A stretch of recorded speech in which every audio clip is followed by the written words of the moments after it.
o que a gente carrega quando vai para fora da terra da origem é uma questão crucial, uma questão muito importante, não? Eu acho que isso é uma descoberta que se vai acontecendo com o tempo, né? Não é uma coisa que você leva sabendo de antemão o que você está levando, né? Então, uma descoberta, é uma coisa paulatina que a gente vai encontrando aí. Mesmo porque o confronto com as outras experiências que você tem fora do seu país vão configurando a própria memória do que era a terra de origem, não? Então, é isso, eu acho que é muito parecido com um processo de construção ficcional, porque, porque é isso, é um processo de construção, é uma coisa que você vai pegando elementos, fazendo uma espécie de collage com a sua biografia e com aquilo que vai encontrando fora. Então, eu diria que a gente é o resultado daquele collage, não é? E no meu texto tem um nome que eu acho que tenta falar dessa contradição. Não? Você é uma parábola de não retorno, né? A gente não retorna nunca, o retorno é um impossível. Você não pode retornar nunca, você não pode desfazer uma coisa que é irreversível, que não é possível restaurar uma origem. Não? A origem é sempre uma mitologia muito perigosa, eu acho, não?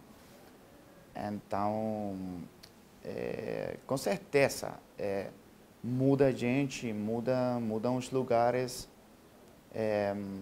mas eu acho interessante esse processo de estranhamento com o próprio lugar da origem. Mesmo por causa das línguas, por causa dos sotaques que a gente vai pegando no percurso da vida, não? Por exemplo, tenho um sotaque muito particular, uma coisa que eu falo aí no texto, não? Que eu tenho sotaque localizado de uma região da Colômbia, mas foi muito misturado com sotaques mexicanos, argentinos, mesmo brasileiros e tal. Então, tem muita coisa no meu linguagem que virou parte desse processo de estranhamento com o lugar de origem. Então, eu acho interessante esse processo que eu ficar à deriva, não? Ficar se desviando constantemente daquilo que é uma possibilidade de retorno. A literatura é um ponto de encontro, é um lugar de conflito. Mas, por isso mesmo, é um lugar onde se fazem negociações. A gente negocia todo o tempo. A gente precisa fazer essa negociação para habitar aquele espaço de conflitividade onde nunca é um lugar de conforto total, nunca é um lugar de fechamento, de tranquilidade total, não é o hogar, não é o home sweet home. Aquilo não acontece nunca, mas é isso que eu acho interessante da literatura. A literatura não tenta encontrar um lugar de conforto, um lugar privilegiado de fala, mas a literatura tenta encontrar um lugar problemático, sempre problemático, não é um lugar confortável, não é um lugar onde você pode se sentir sempre autorizado a dizer as coisas. É isso que eu acho fascinante da literatura. Vivemos num tempo de extrema correção política e extrema regulação de que a gente pode dizer ou não pode dizer. Então, quem é a polícia que regula o que a gente pode dizer, quem não? Eu acho que isso é uma pergunta que a gente deve fazer sempre que tenta fazer literatura, né? Eu sempre prefiro o lugar desconfortável, o lugar problemático, o lugar onde tem qualquer pessoa que pode dizer para você, você não pode dizer isso, Então, isso que eu acho interessante, não? Bom, na minha literatura, eu tento falar de tudo isso, tento falar da conflitividade, dos lugares de fala, dos conflitos, dos lugares de encontro,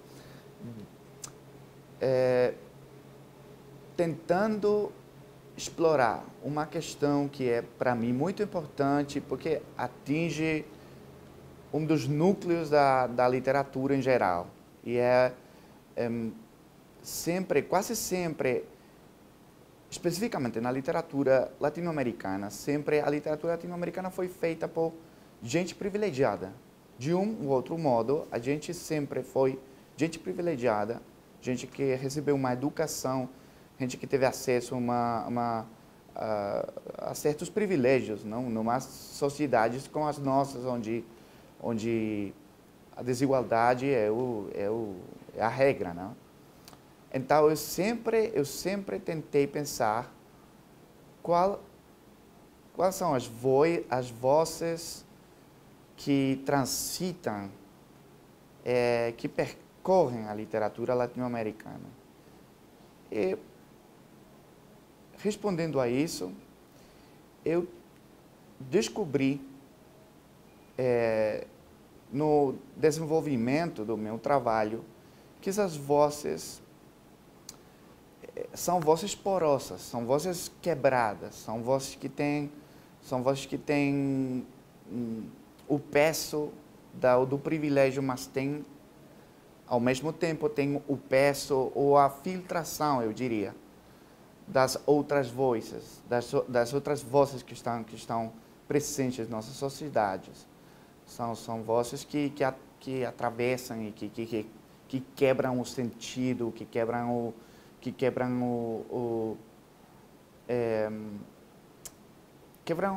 o mesmo ato de dizer, está quebrado.